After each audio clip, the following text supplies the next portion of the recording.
Hey folks, how y'all doing? We are starting a brand new chapter. This is chapter 4, which is on eigenvalues and eigenvectors. Let's go ahead and get started. We're going to begin, though, with reviewing some stuff about invertibility. So we are starting with a square matrix here.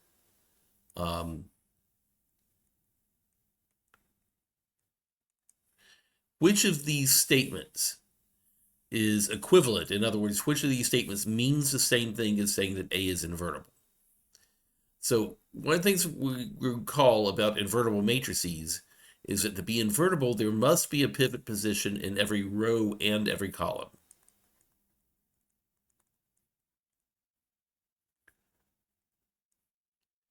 Every row and column.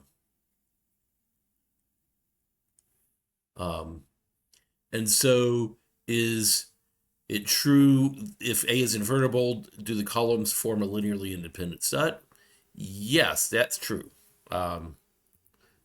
So these two statements are equivalent. That is, in order to form a linearly independent set, there are no free variables, which means every column has a leading entry.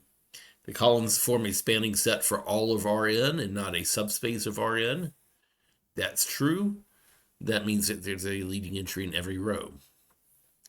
The homogeneous equation, Ax equals 0, has only the trivial solution.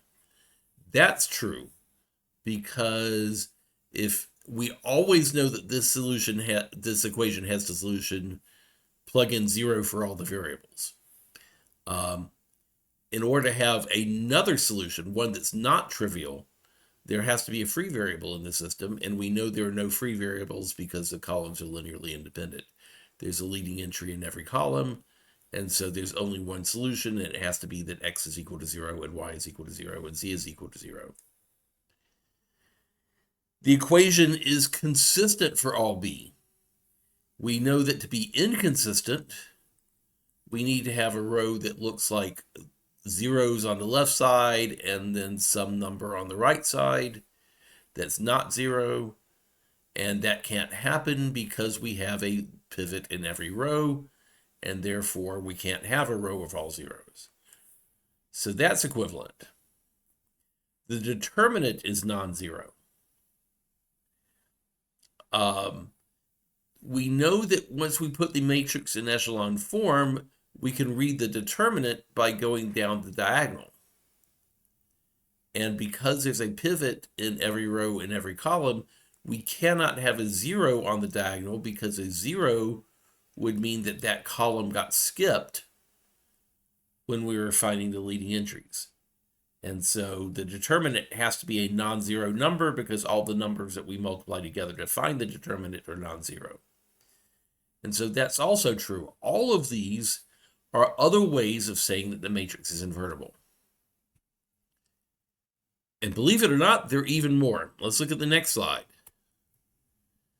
A is row equivalent to the identity matrix. Row equivalent just means that when we row reduce, this is what we get. So when we start with the matrix A and we row reduce it, we end up with a pivot in every position, in every row, in every column, which means that the reduced echelon form is the identity matrix. And so that was true. The rank is equal to n. The rank is the number of pivot positions, and since there's one in every column, then the rank is n. The nullity is the number of columns that have no leading entry, or the number of free columns, and there aren't any, and so the nullity is 0. That's true. The column space is Rn. So this one takes a moment to talk about. Let's understand what's going on here. Is that a column space is the span of the individual columns of the matrix. But because these matrix vectors have a leading entry in every row, these vectors are a spanning set for Rn. And so the span of these vectors is Rn, and so the column space is Rn. And the last one, the null space is just the zero vector. So the null space we get by solving the homogeneous equation. But because there are no free variables, the only solution to the homogeneous equation is just the zero vector. And so it's just one vector. All right. You may be wondering why we don't have the word span here. That's because it's not necessary in this special case. Because the span is all of the linear combinations of these vectors. But if I just take the zero vector and I multiply it by a scalar and I add it to other zero vectors, the only vector that I get is the zero vector. And so the span of the zero vector just is the zero vector. These things are equal. And so in this one special case, the word span is optional because both of these are correct, but they're equal to each other. All right. So all 10 of these statements are just alternate ways of saying that a matrix is invertible. If you have any information, any of these pieces of information given to you in a problem, then you know that not only is the matrix invertible, but all the other 9 pieces of information have to be true as well, because all of these are true about invertible matrices. All right. So we're going to finally start into chapter 4 now. And what we're going to do an example with a 2x2 matrix. But I want to be thinking about what would happen if we were doing a much larger simulation, where we're doing some computations in which we might have, dozens or maybe even hundreds of variables, and our matrix is going to be much larger than just a 2x2. For 2x2, this is not much of a time saver, but as the matrix gets larger, this is going to be a deal. So let's give this a try. Let's look at this linear transformation. So what happens to the standard basis vectors in R2? So the standard basis vectors are E1 and E2.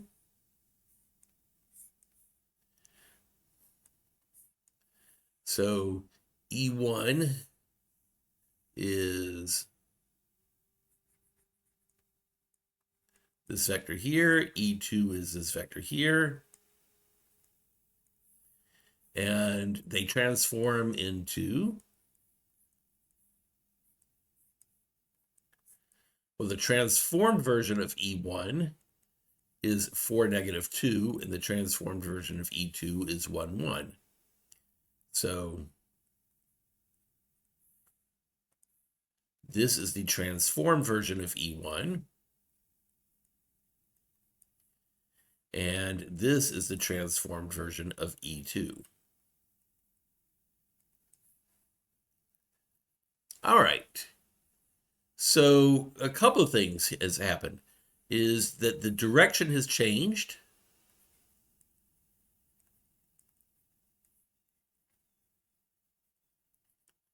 From horizontal to, about a 30-degree angle below the horizontal. And the magnitude changed.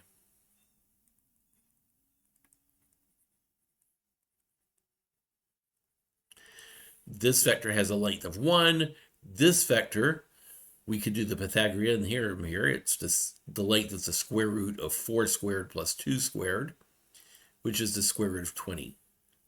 So the magnitude changed from 1 to the square root of 20. All right. And let's do that.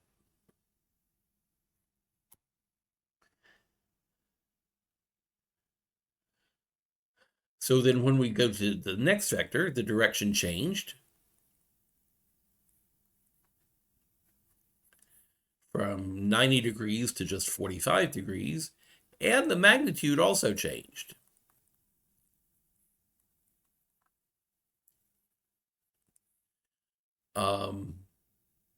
This was a unit vector, so it had a magnitude of 1. This goes 1 in the x direction and 1 in the y direction, and so its magnitude is the square root of 2. And so what's happening to the standard basis vectors is that they're moving in space, their directions are changing, and their magnitudes are changing.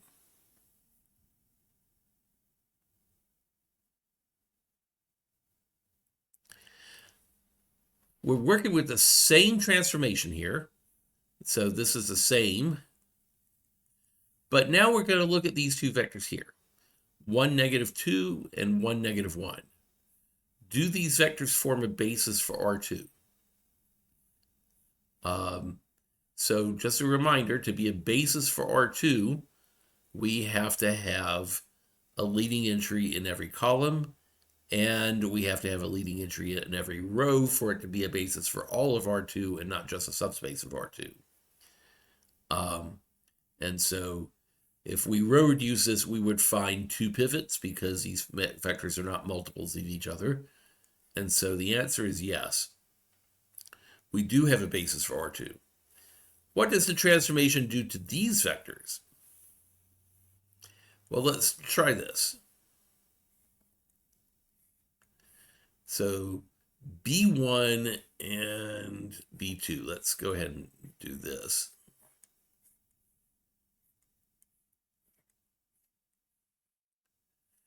All right. So B1 is 1, -2. And B2 is 1, -1. Very similar vectors, but they're not quite the same. And now we're going to apply matrix A to both of these vectors. So 4, 1, -2, 1 times 1, -2 is, so 1 is the weight for the first column, and -2 is the weight for the second column. And that's 4 minus 2 is 2 on the top row. -2 minus 2 is -4 on the bottom row. And so the transformed version of B1 is 2 units to the right and 4 units down.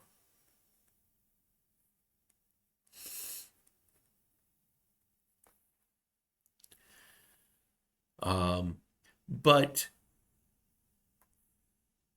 this was B1. This is the transformed version of B1.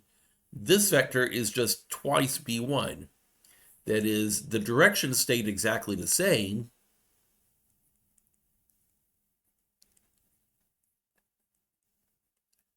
The direction did not change, and the magnitude changed.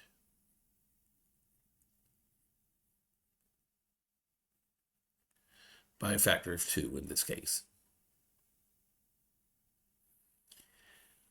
Oh, so let's look at this example.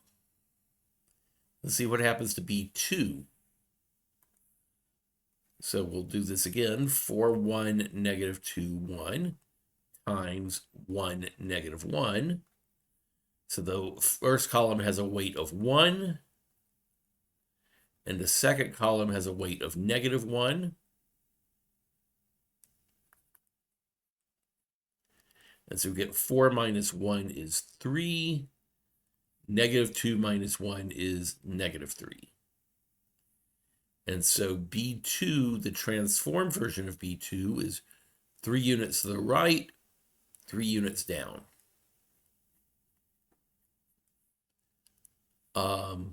And once again, the transformed version of B2 is in the same direction as B2 is. The direction did not change, but the magnitude changed.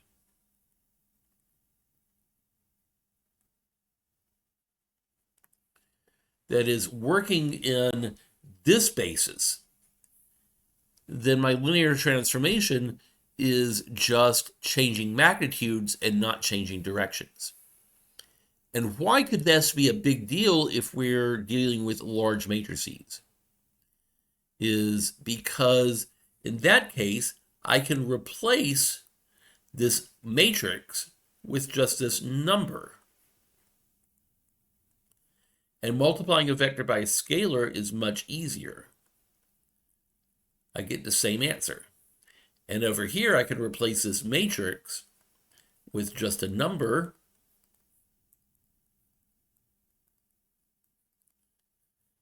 And get the correct answer in both cases. The idea of being able to replace multiplying by a matrix with multiplying by a scalar can save us time if we have to deal with a large matrix. For a 2 by 2, it's not much of a time saver. But for a much larger matrix, this could be a big deal. If we could find a basis that lets us do this. And the standard basis doesn't let us do this because the directions change. But in this alternate basis, we can do this. And so that's what we're going to be looking at in chapter 4 is when can we replace the matrix with just a constant? When can we take advantage of this shortcut? So let's start some definitions. Recall that a vector has a magnitude as well as a direction. An eigenvector of a matrix is a non-zero vector x whose direction is unchanged or flipped exactly 180 degrees. So that it could be maybe pointing the opposite direction, but it's still along the same line by a. That means that a times x is an exact multiple of x. For historical reasons, we use the Greek letter lambda to indicate whatever that multiple is. And so an alternate definition, the one that you'll find in the book, is that x is an eigenvector if the matrix A is equal to the scalar lambda times x. So for some value A. So this is a matrix, but we can replace it with a scalar.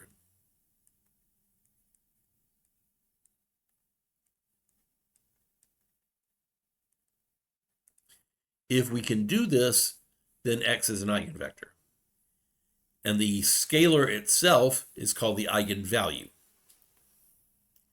Now we can only do this for square matrices. Only square matrices have eigenvectors.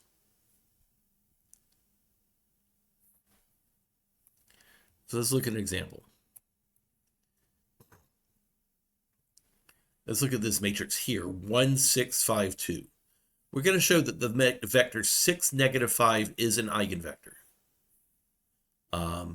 So what this is saying is that a times 6, 5 is equal to some multiple of 6, -5.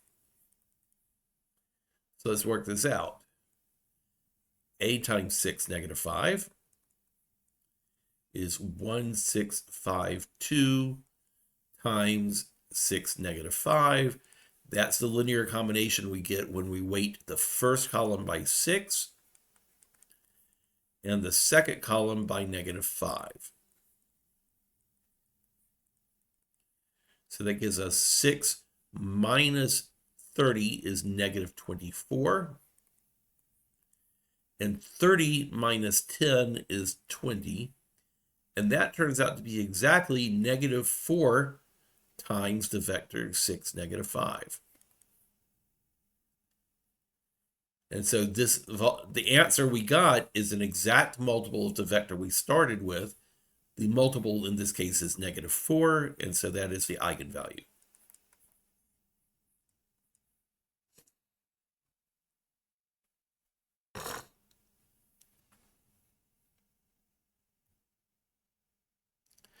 Let's try another one. Using the same matrix A, which was 1, 6, 5, 2, show that 7 is also an eigenvector value of A. And find an eigenvector whose eigenvalue is 7.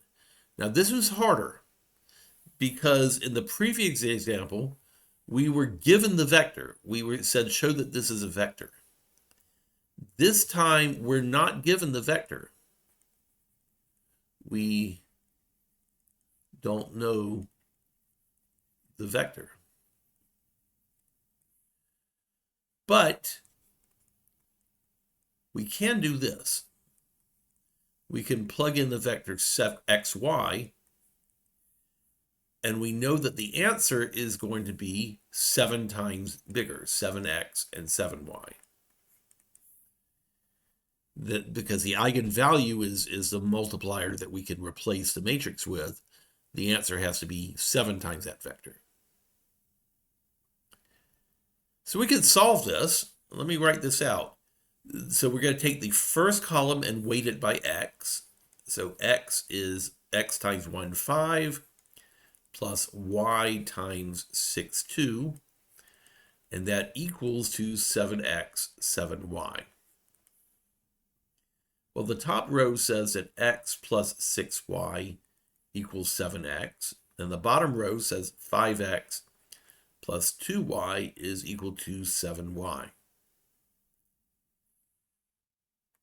What I'm going to do with this is I'm going to pull the 7x and the 7y to the other side of the equation, and then turn this into a homogeneous system. This now says that negative 6x plus 6y is equal to 0, and 5x minus 5y is also equal to 0.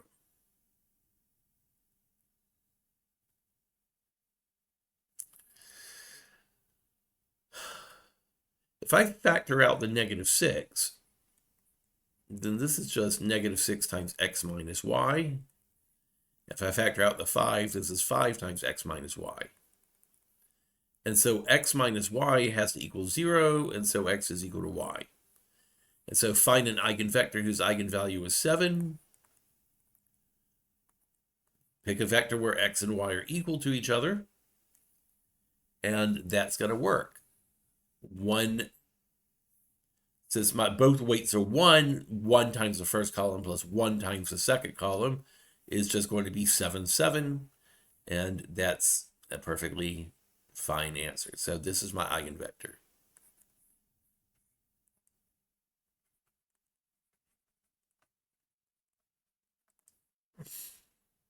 All right. We didn't know the vector, so we just used variables for the vector, but we know that the product of the multiplication is 7 times the vector we started with, and that gave me a system of equations to start with. Okay? Let's try some more examples. In this case, we're going to do a 3 by 3 matrix here. We have the number 2 as an eigenvalue of A, and we're going to try to find 2 linearly independent eigenvectors, whose eigenvalue is 2, and write the corresponding eigenspace. All right. So what we want is that 4, negative 1, 6, 2, 1, 6, 2, negative 1, 8 times x, y, z. I don't know what the vector is. I only know what the eigenvalue is. But the answer then is going to be 2x and 2y and 2z.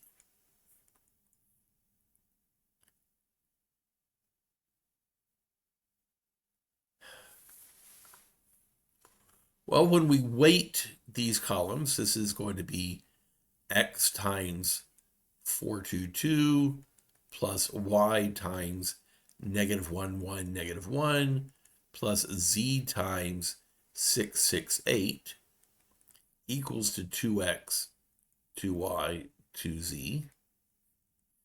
That gives me the equation 4x minus y plus 6z is equal to 2x. And let's see, 2x plus y plus 6z is equal to 2y, and 2z minus y plus 8z is equal to 2z. Once again, I'm going to take these terms and move them over to the other side of the equation. And when I do that, well, something happens that I've sort of engineered here for this example to work out nicely. Is I get 2x minus y plus 6z equals 0. And then the next equation becomes 2x minus y plus 6z equals to 0. And then the last equation becomes 2x minus y plus 6z is equal to 0. That should be an x right there.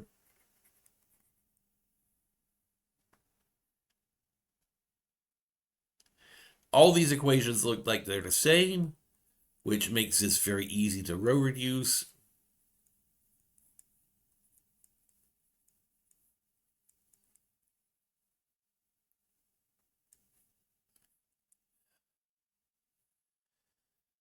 Oh, let's see. We could do row 2 minus row 1, row 3 minus row 1, and that gives us 2, negative 1, 6, 0, and these are all zeros now. And then take the top row divided by 2, just to put in a reduced echelon form. What row 1 divided by 2? 1, negative 1 half, 3, and 0.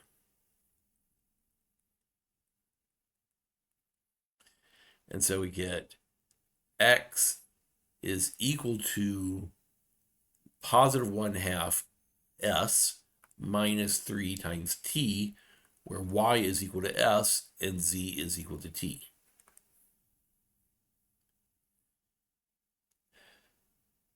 Which means that x and y and z is s times a vector 1 half 1 0 plus t times a vector negative 3 0 and 1. And so we found the two linearly independent eigenvectors and the corresponding eigenspace. We haven't seen that term yet, but it's a space, and therefore the answer is going to be the span of that vector, those vectors. The span of 1 half 1 0 and negative 3 0 1.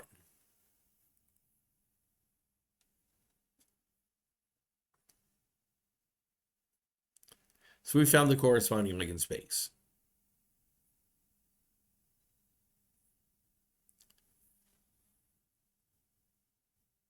Let's move on. So let's talk about finding eigenvalues. What if we're not given any information? In all of the problems so far, we've given you some information. In this problem, we gave you an eigenvector. In this problem, we gave you an eigenvalue. In this problem, we gave you an eigenvalue. What if we don't have any information at all? What if we have to find the eigenvalues as well? Okay. Well, we're going to invoke the pattern that we saw in the last two problems. In the last, in example 2, I had an eigenvalue of 7, and I put 7x and ended up with 7x and 7y on the right side of this system, but then I moved them over to the other system, and this entry changed by negative 7, and this entry changed by negative 7. And so the two entries that were on the diagonal changed, but then the system became homogeneous as a result of moving everything to the other side.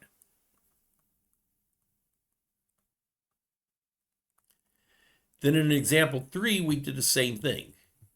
We ended up with 2x, 2y, and 2z on the right side. When we moved them to the left side, the 4x changed, the positive y changed to negative y, the 8z changed to negative 6z. The three entries that are on the diagonal changed because x changes x, and y changes y, and z changes z, and we're left with a homogeneous system.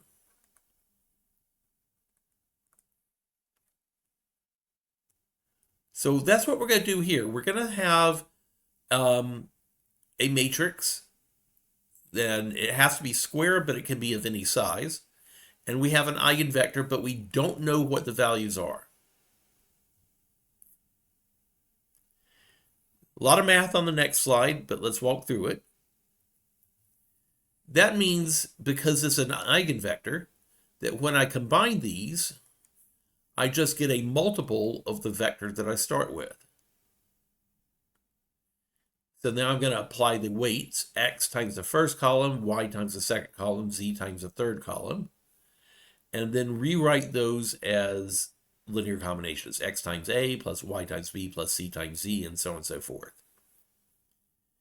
Then if I move the lambda x over to the other side, it changes sign and becomes a minus lambda times x, and this becomes e minus lambda times y, and this becomes I minus lambda times z, and the right side becomes the zero vector, which makes this system of equations, again, homogeneous.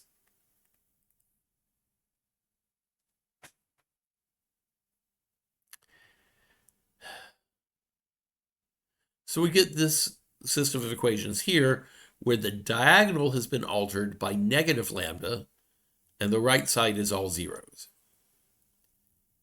But we know even more than this. What we know so far is that if we can modify the matrix A by subtracting lambda, modifying by negative lambda from each of the diagonal values, and then form a homogeneous system, then the eigenvector will be a solution.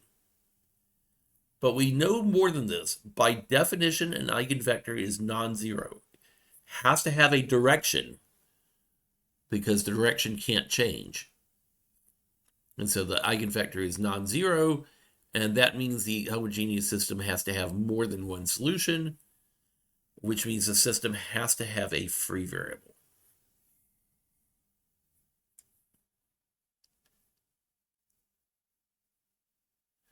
We have to have a free variable in order to get a solution that's non-trivial, the non-zero solution. So what does that tell us about the determinant of the modified matrix? So once we have subtracted lambda from the diagonal, so a minus lambda and e minus lambda and I minus lambda, what's going to be true about the determinant of this matrix? Well, because we have a free variable, one of these entries is going to be a zero. And it'll be the one on the bottom because we always arrange the rows of all zeros at the bottom.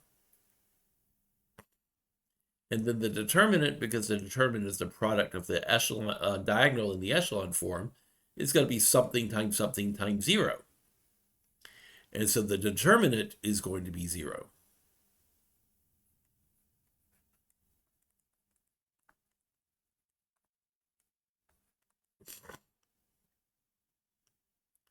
And that gives us our big theorem for the day.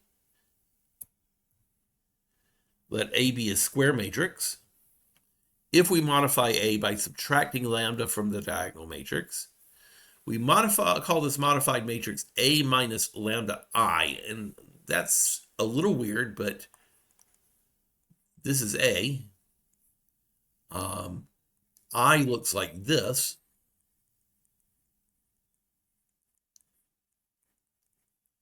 And then lambda just goes in front of this as a multiplier. So then A minus lambda I is A plus negative lambda 0, 0, 0, negative lambda 0, 0, 0, negative lambda, which is exactly what we wanted.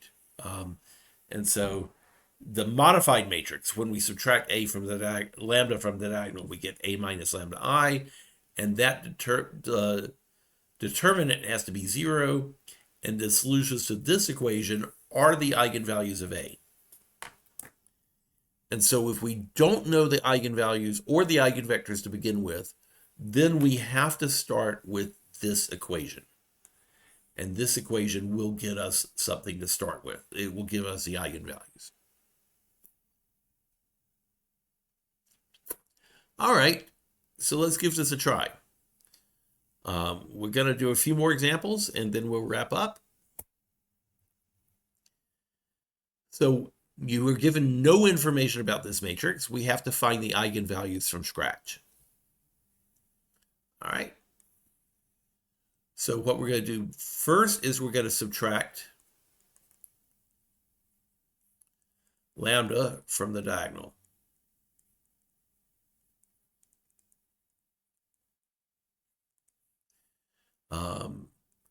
the notation is a minus lambda I is now negative lambda 1, 2, and 1 minus lambda.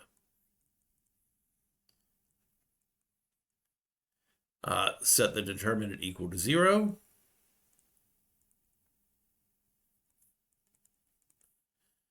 Oh, let's see. So that gives us negative lambda times 1 minus lambda minus 1 times 2. It's just minus 2. I can FOIL this out. This is negative lambda times 1 is negative lambda. Negative lambda times negative lambda is plus lambda squared. Minus 2 is equal to 0. I'm going to rearrange that to put the lambda squared first. Oh, let's see. All right, this factors into lambda plus 1 and lambda minus 2. And so we get two answers. Lambda is equal to negative 1 and lambda is equal to 2. And both of these are eigenvalues.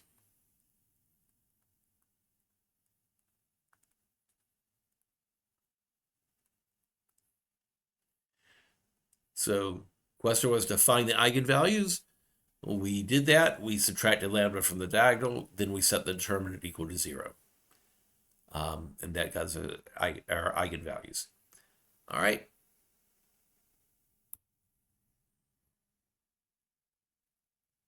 So let's move on.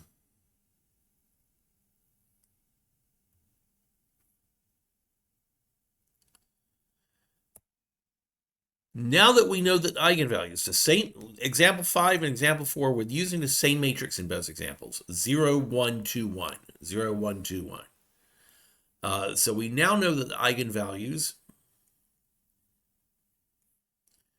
are 1 and negative 2.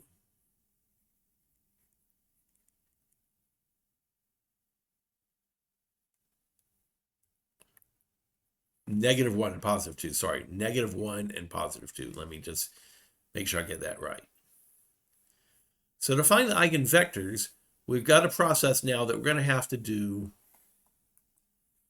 twice here. Once for negative 1 and once for 2. Okay? All right. So when we subtracted negative 1 from the diagonal,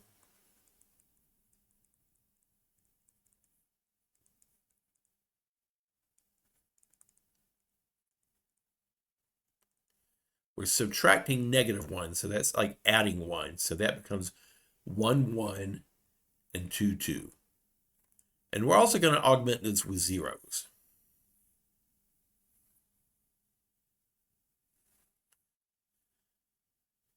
This is a homogeneous equation, and it's really easy to row reduce. Row 2 minus 2 times row 2 minus 2 times row 1.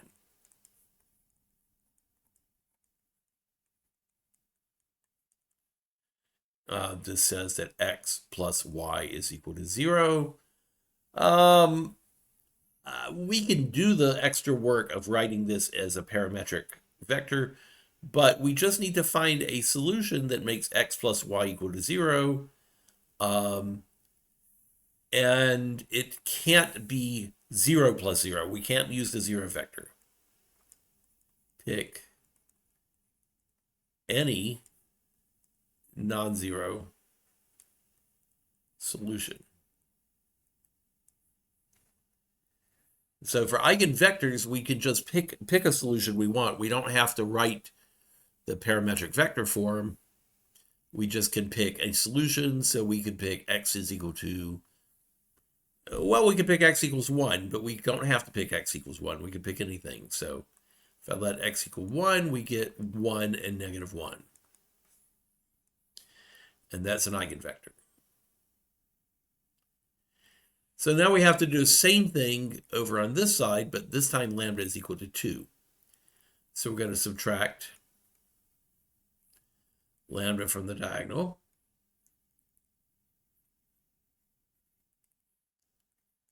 Zero minus 2 is negative 2. And 1 minus 2 is negative 1.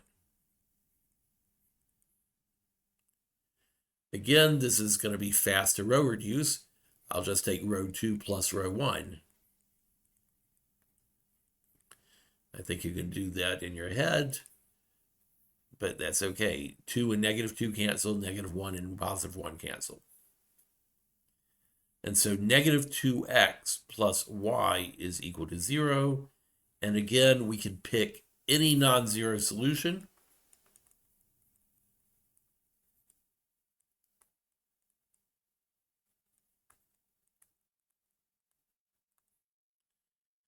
Oh, so if we set x equal to 1 again, then this is negative 2 plus y is equal to 0. So this time y has to be 2. And that's our eigenvector. So we found our eigenvectors. One of them that corresponded with negative 1, and one of them that corresponds with positive 2.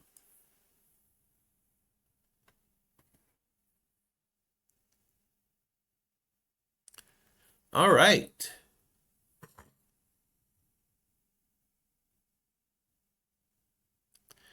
Next problem is we're going to try to compute this problem here. Take this matrix, raise it to the 10th power times 5, 1. So now the hard way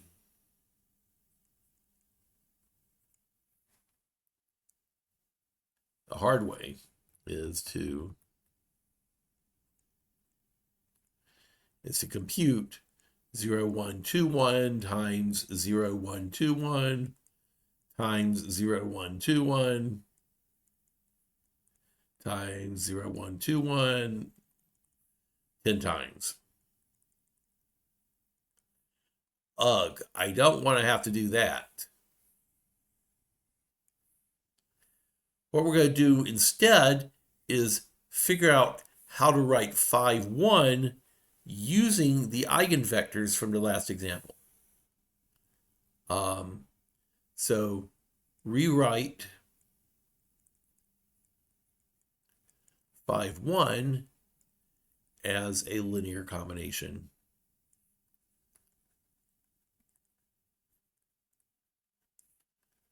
of eigenvectors. Now our eigenvectors were 1, negative 1, and 1, 2. Okay? So we don't know what the weights are. So x times 1, negative 1 plus y times 1, 2 equals 5, 1. That's just the augmented system, 1, 1, 5, negative 1, 2, 1. So if we do row 2 plus row 1, let's see, that's going to be 0. 1 plus 2 is 3. 5 plus 1 is 6. And so we get x plus y is equal to 5, and 3y is equal to 6. This tells me that y is equal to 2. And since y is equal to 2, x plus y equals 5 means x is equal to 3. And so 3 times this vector plus 2 times this vector is 5, 1.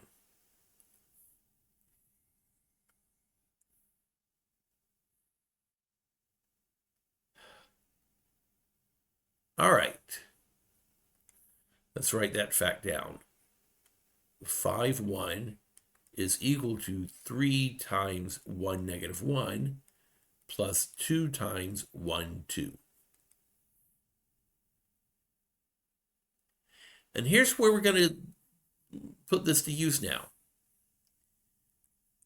0, 1, 2, 1 raised to the 10th power times 5, 1 is equal to 0, 1, 2, 1 raised to the 10th power times 3 times 1, negative 1 plus 2 times 1, 2. I'm just making this substitution. But this is the same thing as 3 times 0, 1, 2, 1 raised to the 10th power times 1, negative 1 plus 2 times 0, 1, 2, 1 raised to the 10th power times 1, 2. Now I'm just distributing this matrix. So I substitute it here and then distribute. And here's where the magic happens. Because these are eigenvectors, we're allowed to replace the matrix with a scalar. A times an eigenvector is equal to lambda times the eigenvector. We're going to use this in the next step. So the eigenvector for 1, negative 1, let me go back to the previous slide for a second. The eigenvector for that vector for 1, negative 1 is minus 1, and the eigenvector for this vector is positive 2. And so this is 3 times negative 1 to the 10th plus 2 times 2 to the 10th times 1, 2.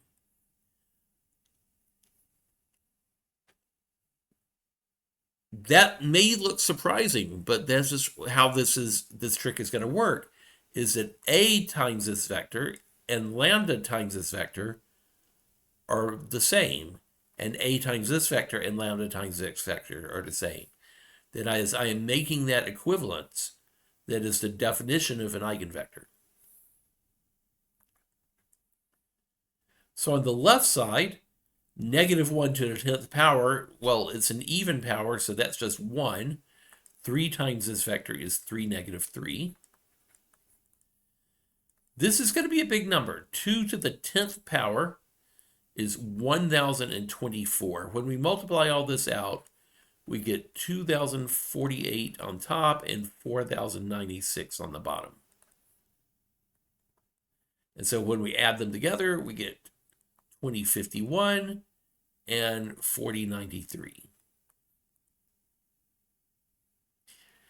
And we computed that in just a matter of minutes by replacing this vector with a combination of eigenvectors, which allowed me then to replace the matrix with a scalar and never have to do this. That 10th power got applied to the scalar instead, and that's so much easier to work with.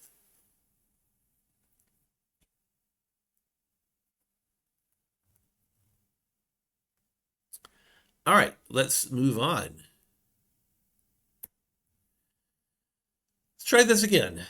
Let's find the eigenvalues for this matrix. So we're going to subtract lambda from the diagonal.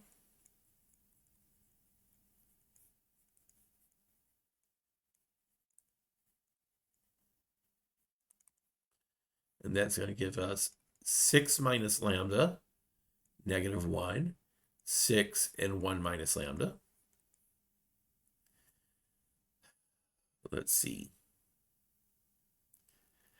We're going to then find the determinant and set the determinant equal to 0.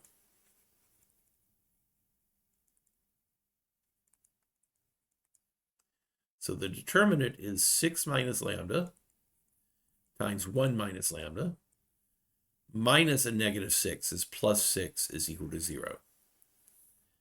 When we multiply this out, this is going to be 6 minus 7 lambda plus lambda squared plus 6 is equal to 0. When I rearrange this, this is lambda squared minus 7x plus 12 equals 0, and that factors into lambda minus 4 and lambda minus 3. And so lambda is equal to 4 and lambda is equal to 3 are my two eigenvalues.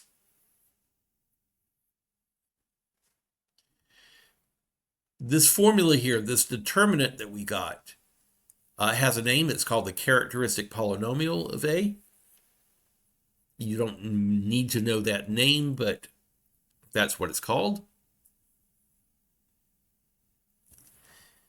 You may hear me use it from time to time, okay? All right, we know the eigenvalues are 4 and 3. On the next slide, we're going to find the eigenvectors. All right. Let's give this a try. We're going to have to do 1 for lambda equals 4, and we're going to have to do the same calculations for lambda equals 3. First thing we're going to do is we're going to subtract lambda from the diagonal.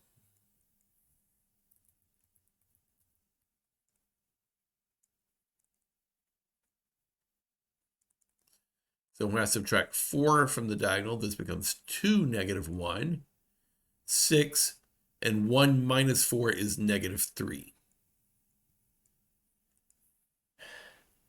And then we're going to solve this homogeneous equation.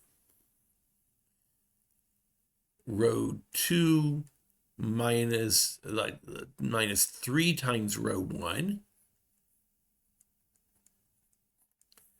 is going to be, let's see, 6 minus 6 is 0, and negative 3 minus a negative 3, or plus 3, is 0. And so we get 2x minus y is equal to 0.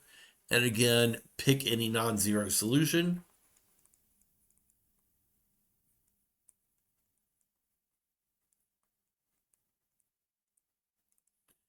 So a lot of times I just let x equal 1.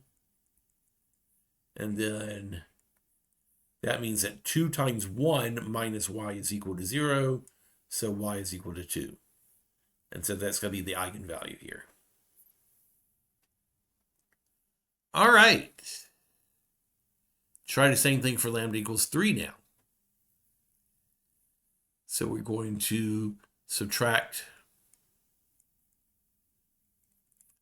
lambda from the diagonal.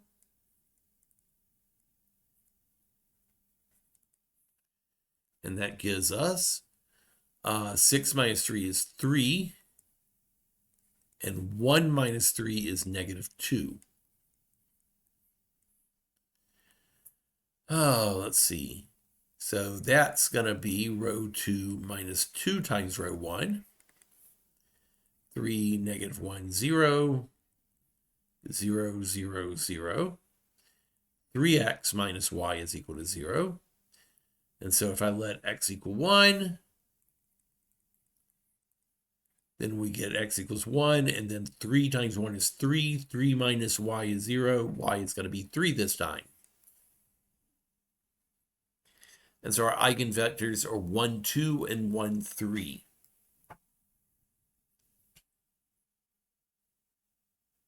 All right. Let's give this a try.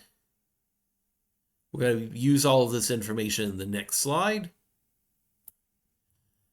Compute this. So again, lambda, when lambda was 4, we got 1, 2. When lambda was 3, we got 1, 3. We want to find 2, 5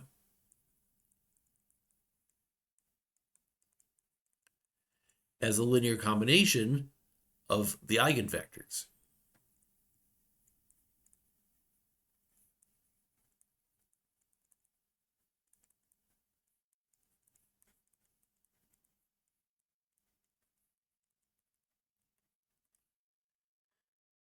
Oh, let's see. So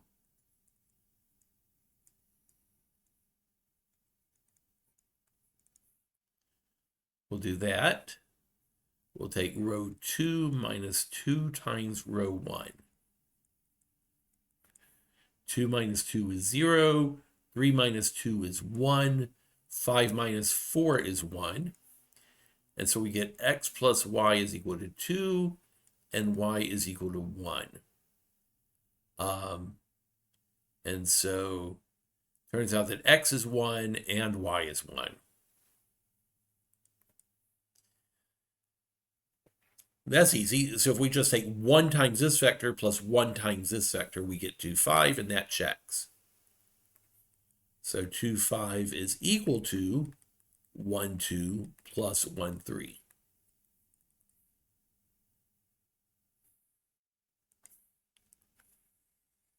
So we're going to solve this problem here.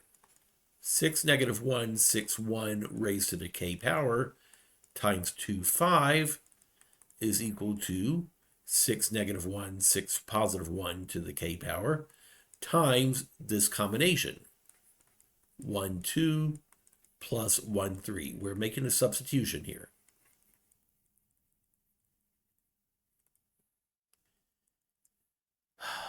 Then we're going to distribute. This is 6, negative 1, 6, 1 to the k times 1, 2 plus 6, negative 1, 6, 1 to the k times 1, 3.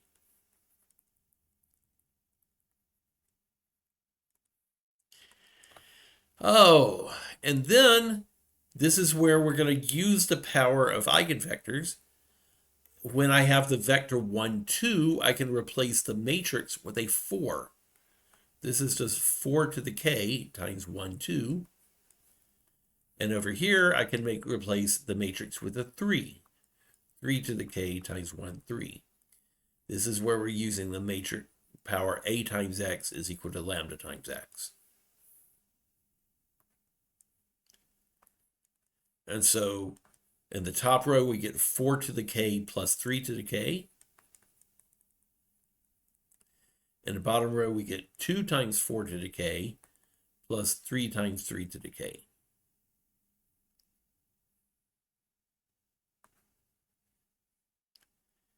And we have our answer.